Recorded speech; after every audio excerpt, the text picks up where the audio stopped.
Hello, welcome to Embrace the Madness. I'm your host, Madeline, host of the podcast. Thanks so much for tuning in.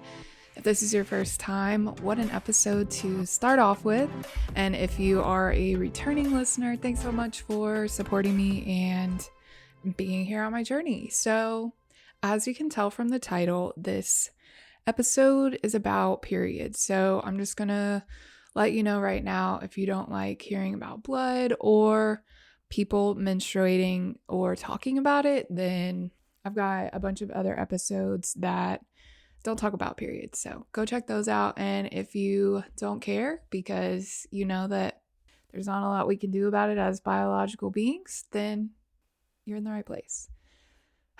So as you can see, I'm a little spunky today, but yeah, I was having a thought, and then I was like, oh, I literally go through a box, if not more, in one period. And depending on how much I buy tampons for, it's like, could be $15. So it's like, because a biological process in my body is happening, I have to pay $15 every time I want to take care of it, which I don't know. I know there's like a million different things but I still just feel weird that we have to pay to, it's a comfort thing, but anyways, I was like, oh, this is great energy to finally do the podcast on, and yeah.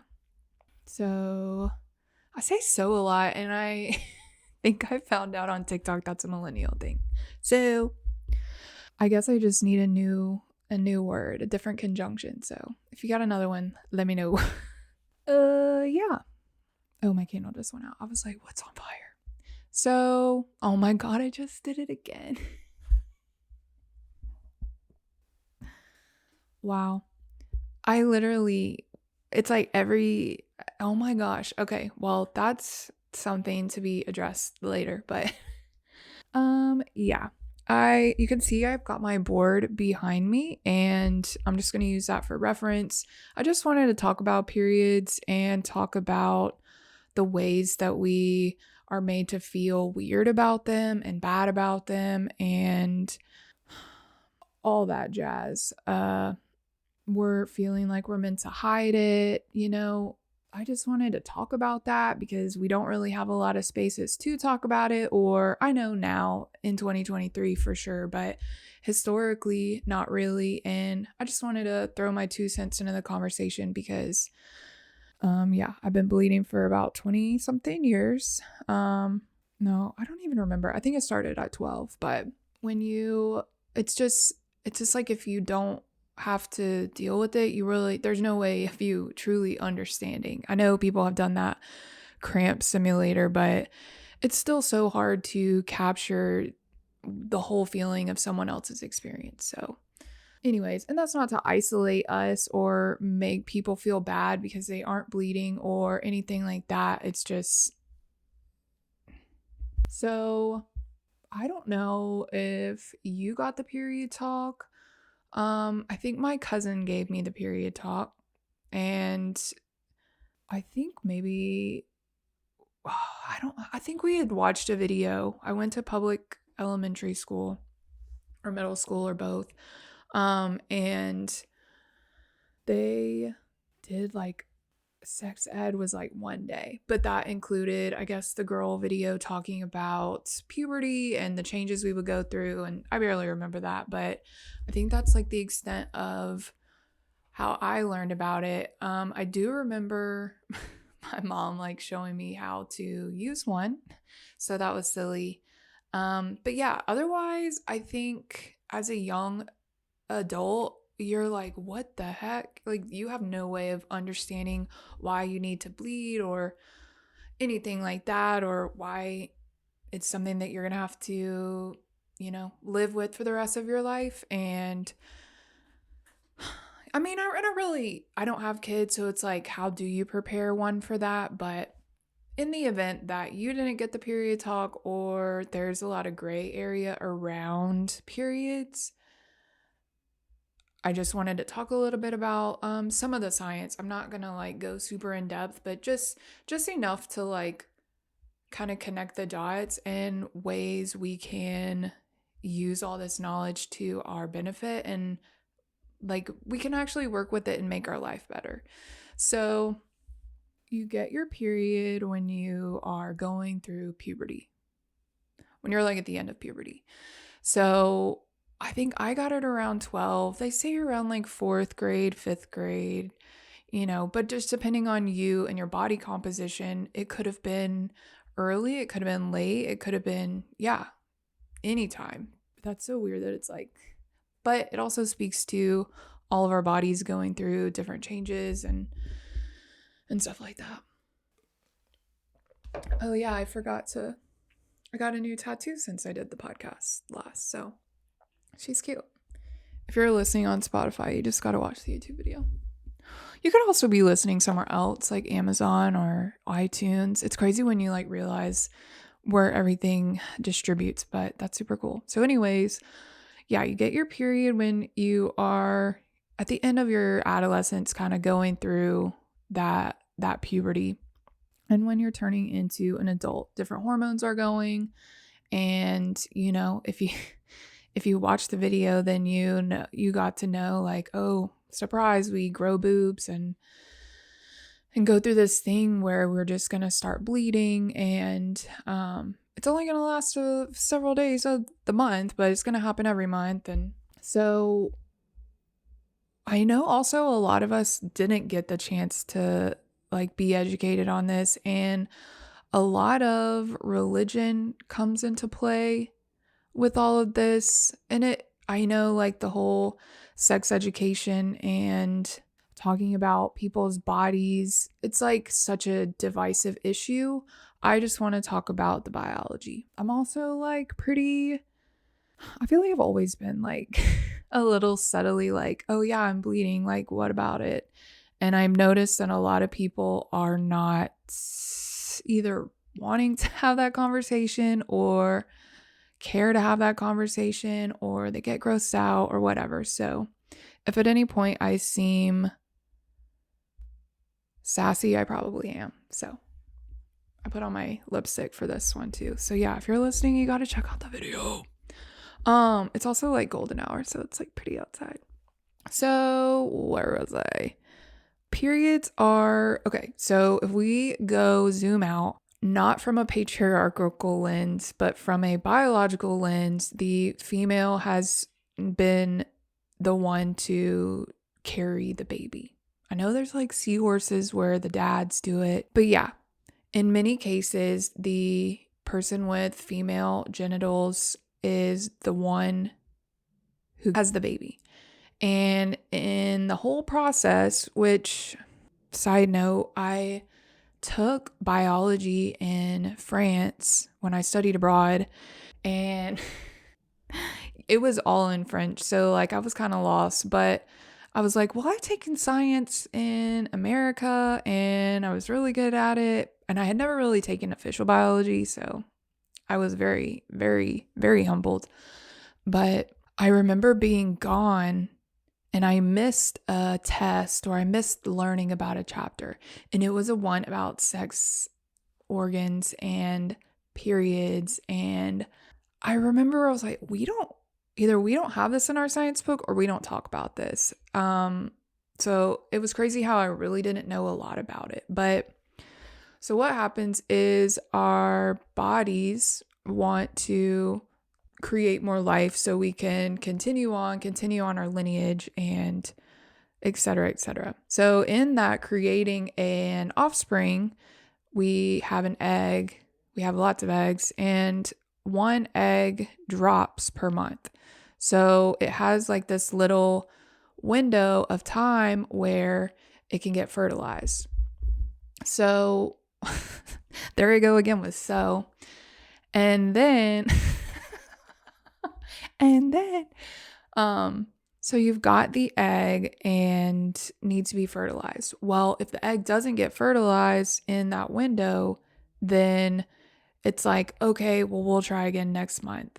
Well, this whole time that your body is like, okay, we're going to have this egg and we're going to get ready to have this baby in there and we're going to make it all nice and cozy. So our body's like building a nice little nest, kind of.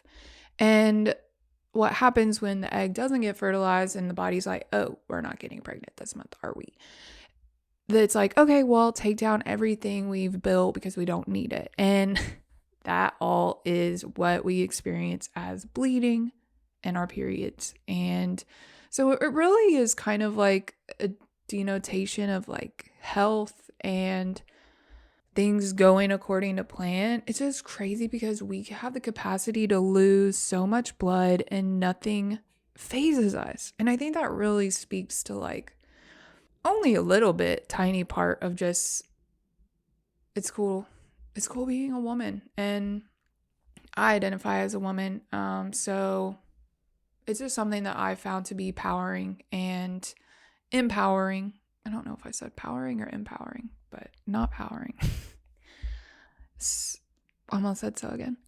And yeah, I think I grew up either not really learning about like the sacredness of it or the naturalness of it. And so I kind of like was a little repressed, I think. I obviously wasn't as outspoken as I am now, but yeah, it's just when you get to thinking about it, you're like, why has this natural part of us been kind of like used as a weapon to like make us feel bad, to like make us feel like we're doing something wrong, to make us feel like we're inconveniencing things? Because, and I feel like I'm going in a million different directions. So if you're listening and following along, thank you. But it all kind of will like catch on. But yeah, it's crazy to think that at least when I was growing up, I didn't feel like I had any concessions. I don't know really what the right word that I'm looking for is, but just like I didn't really feel like I had a lot of leeway or it was just like I was on my period and you just deal with it. You just deal with it. It sucks. It sucks that it's there, but you just got to deal with it. And in a way that's still true. But like why does it suck? Why isn't it like something that we celebrate? Why is it something that's inconvenient to our work day, which wasn't really created around our cycle and our schedule? So it's like the more you get into this, the more it's like everything starts just like, I don't like unfolding, unraveling. And you're just like, we have been conditioned to feel bad about ourselves and about bleeding and about getting stains on things and just all of this unglamorous stuff about something that is just a part of our biology. And I can like feel myself getting heated right now, but like, and then we have to pay. So it's like we're getting punished because it's happening and we're getting taxed on it's just a lot of stuff. And I know there's so many people and organizations who are leading efforts towards getting a lot of these things tax free and I feel like in some states there might be, but we're still a long way from kind of this acceptance and willingness to acknowledge and talk about it. And I don't even want to like make people feel like they have to be okay with talking about blood 24/7. It would be nice. I'm just being silly. But you know what I mean? Like, I don't want, and I don't think we should have to feel bad about who we are and what our bodies are doing. And so yeah, I think a lot of kind of taking that power back is learning about it and learning the way that it shows up in our lives and learning how to live with this part instead of resist it or, things like that. And I've really been paying attention to the way I relate to my period because a lot of times I do relate to it in that way of like, well, it's annoying and I have this to do and I'm working. Like I used to work doubles and I would be like on my second or third day of my period and just be like, oh, well, it's not happening, or just no, no, no. And it's just a lot to think about um, when you start thinking about it. I've learned so much in, listening to people talk about their periods and listening to people share the science and yeah, hearing people talk about it and make it feel less weird. I know I've probably embarrassed either friends or family talking about periods. I know my mom loves to tell this one story. Yeah, I'll leave it off, but I'm sure she would love to tell it. Yeah, I think I just feel like, well, I'm not going to receive the shame that's being thrown at me because I feel like this is just part of my life at this point, like it's just something that I have to navigate. And for you to make me feel bad about something that I have to navigate is just frustrating. Where are we going? I did pull a few tarot cards to see. I was just like, what's the energy of this podcast episode or bleeding or whatever. And it was cool because I got a lot of, I'm like looking at it now, a lot of just kind of like imbalanced masculine energy and doing things out of force. And ironically, I got the death card and the 10 of swords, which is like the bleeding one. And then I got some, it was crazy because I just started doing like queens and then I got 3 of the queen. It was just, I love it. But yeah, just like this reclamation of the feminine energy and the sacredness of it, because I do really feel like just like giving birth or things like that, there is this sacred part of being this biological organism that goes through these, unfathomable experiences. And it's like, how did your body just do that? How did that happen?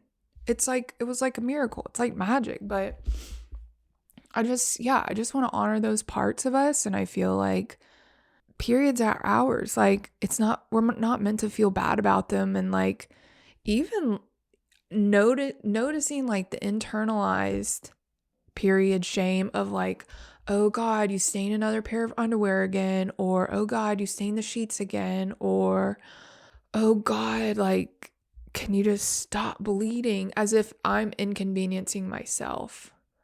And that's a lot to sit with. It's like a lot to realize that I've been doing this for ever since I started.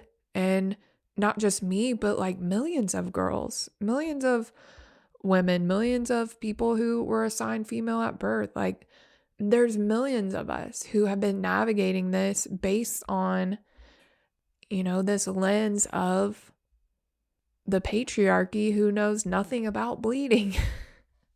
It's just a lot. Again, it's like a lot to unravel and it just keeps unraveling. So I just want to share my experience and just another voice in the world that tells you it's okay to talk about periods and it's okay to talk about bleeding and it's okay to not feel shame about this part of you and this part of our bodies. We don't have time anymore. Yeah, so I talked a little bit about the science. Again, the actual menstruation part of us bleeding is because of, again, that little home that was created for the egg is kind of just breaking down and being disposed of. And that is the process that we experience as on our period. So depending on, again, your body type, whether you're on birth control, whether you are overweight or underweight or at weight, or again, I don't even know whose standards, but whatever they've measured to be healthy. Again, body composite, everybody's so different and we all have the same thing, but we experience it in different ways. So mine lasts usually around 5, and I've had a journey too with my period. I think I've had shorter ones and longer ones and then really longer ones, but I think around 5 to 6 to 7 days is in that kind of normal range. And again, normal is based on like a sample that that doctors have studied, but it all depends. So if you are considered not normal, I don't want you to freak out or God forbid go to WebMD and like Google something, and there's no need to fret. But if you do feel like something's wrong or anything like that, please do call a doctor or professional who can help you and guide you in the direction that you want to go. So, oh my God. See, it's so unconscious. All and it's not just I know it's not just me. It's all millennials. But on another note, have you heard about zillennials? I think that's like a mix of Gen Z and millennial. And I feel like I am, but whatever. So I just need to make a blooper reel of each time I say so. I'm just having a hard time conjuring another conjunction. Help me conjure the conjunction. Period is about a week. So if you look at periods, they're usually on a monthly cycle. And again, depending on your body composition, your birth control, no birth control, whatever, your body is going to have a different cycle. Mine, I think, is about 28 to 30 days and give or take a couple days. Sometimes stress can delay our periods, other things, mainly stress, but they're generally around a month. And I think they say like menses and men is like moon. And that's cool that there's like this spiritual connection to the moon through our moon, and if you want to go there. So our periods have 4 phases. And I wasn't taught this. I think I remember a little bit of this in the descriptions from biology and French. I remember the chart, I think.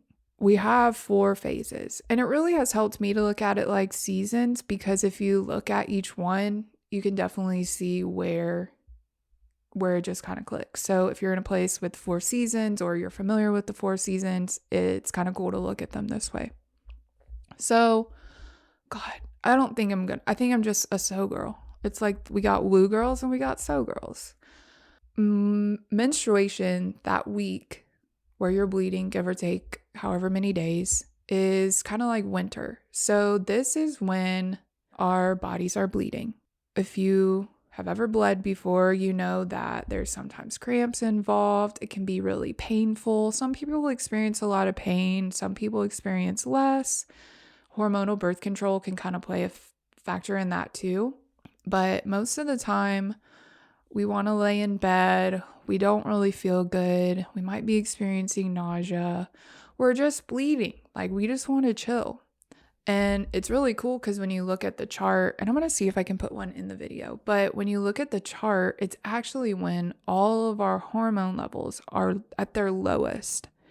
And so for me, I felt that was really validating, because it was like, oh, well, it's normal for me to not have energy, and it's normal for me to feel like shit, essentially. So I felt like, oh, okay, nothing's wrong with me. So maybe that helps you. But yeah, that's the one that's kind of considered to be winter. Now, in winter, things are kind of cold, we're inward, and we can kind of look at it like that too with our period. It's important that we get a lot of rest.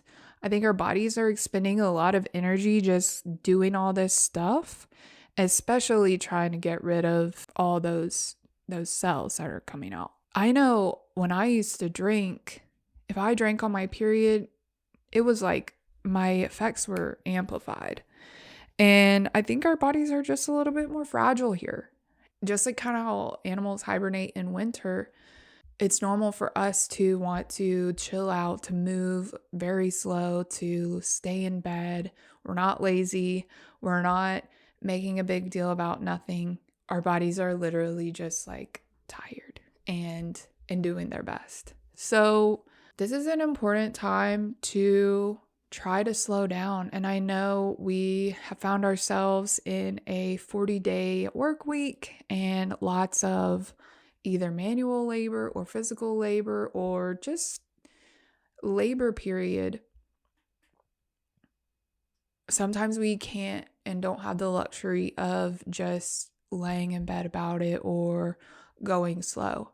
So I think it's just important to be aware of so that you can kind of cut corners or take breaks where you need to, because I really think a lot, like, imagine, like, okay, if we don't treat this week of our period like chill time, we're just going to be like going and going and going and going and going really hard when our bodies are at low energy. And in terms of sustainability and making sure in longevity, like, that's a surefire way to burn out really quickly. And that's something that I probably did a lot, and I probably drank a lot during my period. And I'm not trying to send shame or anything too. I'm just like reflecting on my own experience and just all the ways that I used to live disconnected to my natural cycle. And what else? It's just, I spent so much of my life working on my period just because it's just my period. I just have to do it. Like, I'm not going to get a break or a day off, or, and this isn't me looking for pity or sympathy, but it's just like women are socialized to just keep going and do our thing and show up to work and still perform at the same level without acting like anything's wrong.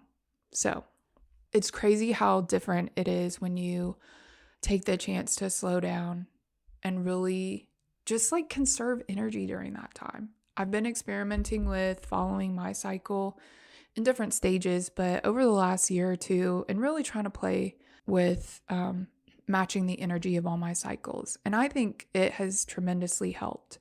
I try to, and it's also very privileged, I acknowledge that too, to be able to say, oh, well, I'd rather not work when I'm on my period, or I'd rather not do a lot of heavy labor or high activity or high intensity things on my period. If we are able to, I think it's extremely helpful and extremely validating just in our own bodies and taking care of our bodies. So after your period, whenever you stop bleeding, so your period actually day one starts, if you were to count, day one would be the first day you start bleeding. And then day 5, 6, 7, or 4, 3, whatever your day of bleeding is done, that is the last day. So that phase is called menstruation. And the next is called follicular. And this is when your body is done bleeding, that uterine wall is like gone, and it's back to normal. So our hormones are finally going up a little bit. Some of them are going up. Progesterone, I said I wasn't going to talk about it, but I'm going to talk about some. Progesterone isn't, because it's the hormone that's involved in the nest part more. And I think there's a lot of birth control. I think birth control is like different forms. But anyways, I'm not going to get in there because I'm not sure if what I'm saying has 100% accuracy, but it probably has 99%. Follicular. You can look at this as kind of like spring. So, after winter, the sun starts coming out. It's not as cold. The snow's kind of gone. We're kind of slowly waking up to a new season, and our periods are moving to the next phase just like that. So we've got follicular. So they say the next season is summer, which is ovulation. So they say that ovulation is around the middle. So about like day 16 or whatever. Now this is when the egg is dropping. Let me make sure. Okay, yeah. Yeah, see, I feel like I just have a background in science, so I don't like to just say things that I don't feel like are true, but sometimes I'm not always confident in what I say. But yes, please feel free to fact check anything that I say in this podcast, because I do want to know if it's wrong. But I feel like a lot of this stuff I feel confident to speak around. So, yes, the ovulation is when the egg drops.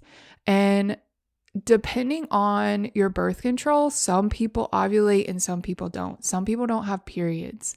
So, ovulation you can really see because the consistency of the mucus changes, the discharge, and you can kind of tell because it's like a little bit like clumpier, which is something you kind of have to really pay attention to. You can't just be like, oh, I think I'm ovulating, but there are some things that can help you detect or feel. So, again, checking your discharge, but sometimes you cramp a little bit, and I've had cramps. It's just like your body doing its thing down there and releasing the egg. So, that will be a thing. And depending on how much time is in between your bleeding time and your ovulation, that's going to be your follicular. So your hormones are going to be rising and your body's going to be trying to get that egg to get released. So just like I'm going backwards a little bit. So just like with spring, we're coming out, we're shining, we're getting more energy. That's happening in our lives too. So you can kind of expect that first week when you're bleeding to just be your chill time, your low energy. It's important that you honor your low energy because when the follicular is coming and you're done bleeding, you're going to feel a little bit better and your energy's coming back. It's helpful to be able to kind of check in with yourself and see where you're at, but also looking at your cycle too, because it helps if you're a regular, it helps for you to just see data. It's just really helpful and something that we're not taught to do as little kids or teenagers. Or I'm grateful for all the people who have shared their stuff on the internet. I think that's probably a lot of how I learned, a lot of how we all learned. And so when we get to summer and that egg is dropping, we are going to be like at our peak. Because if you look back to the science, we're still trying to get pregnant. Whether we have an intention of getting pregnant or not, our bodies are still trying to do their thing. Because we have a system, if we don't get pregnant, the lining will just come off. So ovulation is kind of like when you are in heat. And it's because the egg is dropping. And so evolutionarily, when the female is, hey, I got this egg and I'm ready for it to get fertilized, so I'm going to make sure I look cute and fun and sexy and I have all this energy. And so you can kind of see like, oh, okay, we get our high energy because our hormones are like going up so we can try to mate or find someone to fertilize this egg. And even though like we might not be trying to get pregnant, we can still be aware of this energy and use it to our benefit. This is a good time to do like high intensity exercises, and it's just kind of summer. It's like playtime, it's fun time. We are excited, we're high energy, and so we can actually work with this energy to our benefit by tracking our cycle. So ovulation is it's a couple days. This is like the window that you can get pregnant, which I never learned. And I'm pretty sure I went through Catholic high school and still never really knew that you can only get pregnant a couple of days. So I understand telling people that you can get pregnant, period, is kind of just like, well, don't do it. It is a little like misleading to not tell us that, oh, well, it's only a few days of the month, but they don't want us to have sex. So whatever. So we were at ovulation, summer. So what's after summer? Fall. We're going to, after that egg has dropped and it hasn't been fertilized, the body's kind of like, okay, well, let's start to slowly close up shop. And close up shop just means get rid of the lining like we talked about earlier. And follicular ovulation, and then luteal. And I'm not sure what the correct pronunciation. I know some people have called it luteal. I just say luteal. But this is when, just like fall is kind of ending summer and going back to get ready for winter, this is our body's way of getting back ready to get rid of the kind of lining that's been built. And because of this, our body's like, well, we don't need all of this energy to try to get pregnant. We need to actually switch gears and move our energy the other way to kind of just like take things down. So as you'll see in the chart, our energy levels are falling. And this is another normal time for us to be aware of, because if we try to expect ourselves to perform all month long, every day, at the same level that we're at only a couple days during ovulation, it's just going to be hard on our bodies. We're going to be trying to grab and pull this energy from places where we don't have any. And that can be not a good thing physically. It can be not a good thing emotionally. And so that's why I just feel like all of this is so important for us to be aware of and to pay attention to in our own lives. And so what else? Yeah, our hormone levels are falling, and it's appropriate for us to also kind of start nesting and doing what we need to get ready for our bleed, get ready for that time where we're going to go in our cave, our metaphorical woman cave, female cave, person who bleeds cave. It's the bleeder's cave. Oh my God. And the luteal phase is about 2 weeks. I feel like mine's about 2 weeks, because the difference between like day 16 of ovulation to day 30 is about 15 days or 2 weeks. Yeah, it's kind of like a 2-week, slowly our levels are falling. So it's like towards the earlier part, right after ovulation, we've still got a little bit of energy. So we can still expect ourselves to show up and do things, but just paying attention to, oh, well, it's okay if I feel a little bit tired, because naturally that's where my body's moving towards. And I feel like this whole process just gives us so much grace in terms of, we feel under pressure because we're not feeling well. We feel like we're not doing good enough. We feel like something's wrong with us. We feel like we're bad because we're not able to show up in the way that other people can. And yeah, I can't wait to reclaim this, because you know why. So I'm going to say so again. And once the follicular stage is kind of wrapping up, we go back into winter and we bleed again. And that the day that we bleed, remember, is day 1 again. So you can start tracking your cycle by either on the day 1 of your period, when you start bleeding, you can make a little note on your calendar. And then, you could just wait for that whole cycle and do another day 1 when you start your next period. And you can count the days, and you can then begin kind of breaking your months into these phases. And it was just a game changer for me to realize, like, oh, I really only have energy for this little chunk of a month.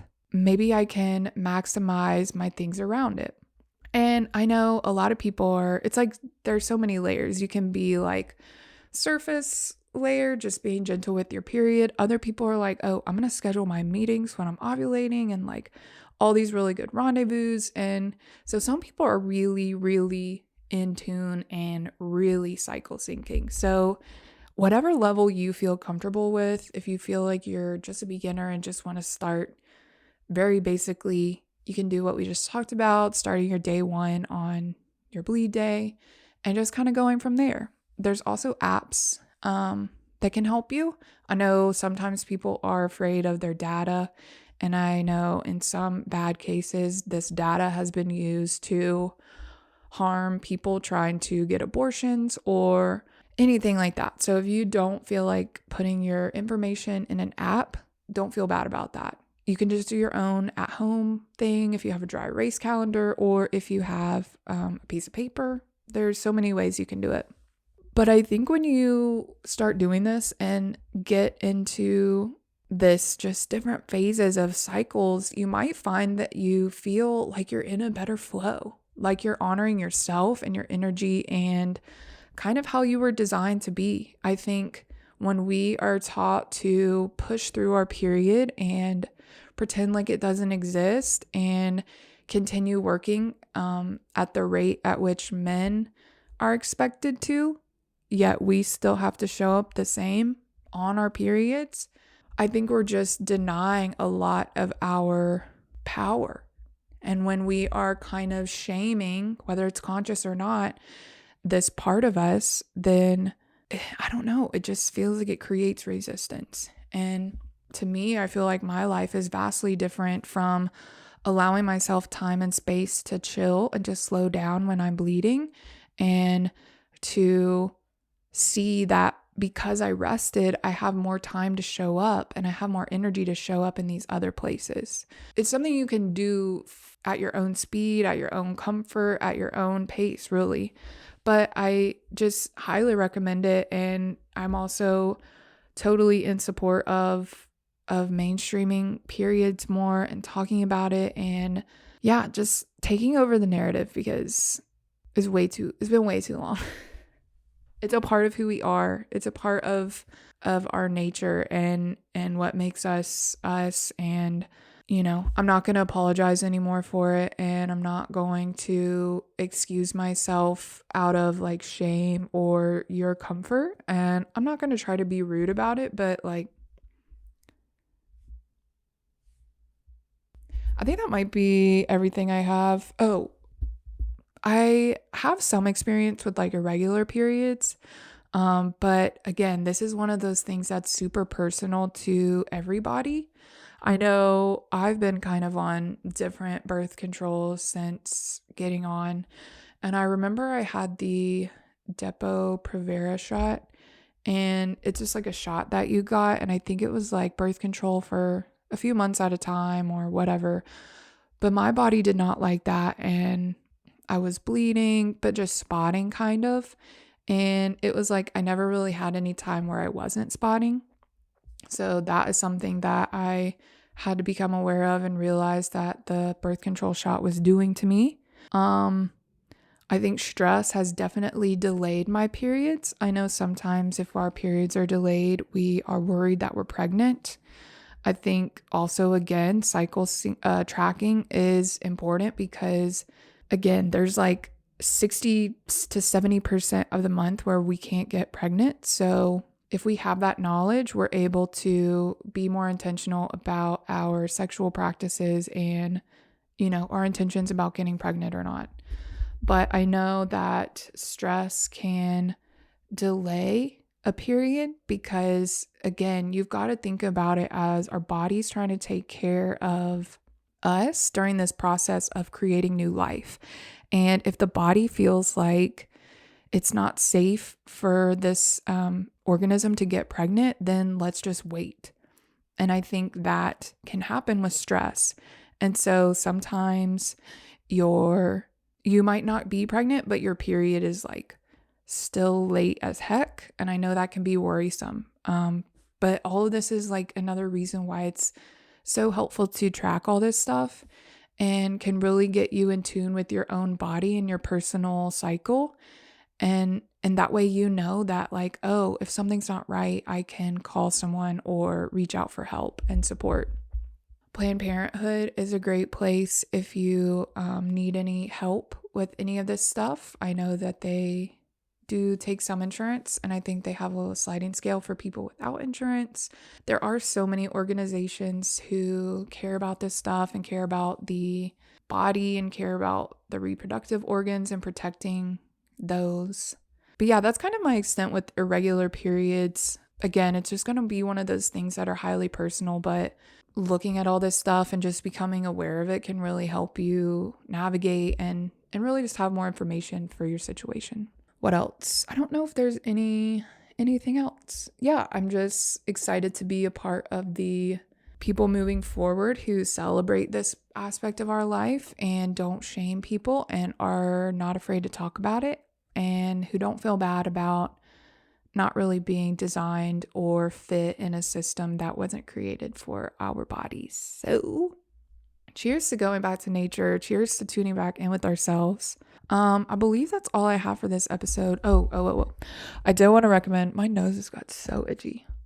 If you're interested in the science and all that stuff, the brain changing through different phases of people identifying as female and having female biology, going through the different hormonal cycles. It's so fucking cool. The Female Brain by Lou Ann Brizendine.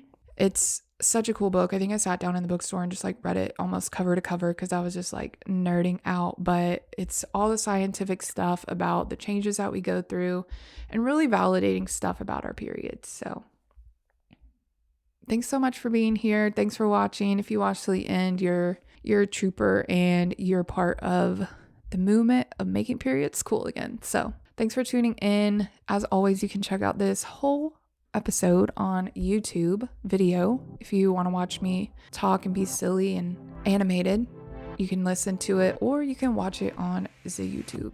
And my channel is youtube.com/@embracethemadness. Thanks so much. I will catch you in another episode. Bye.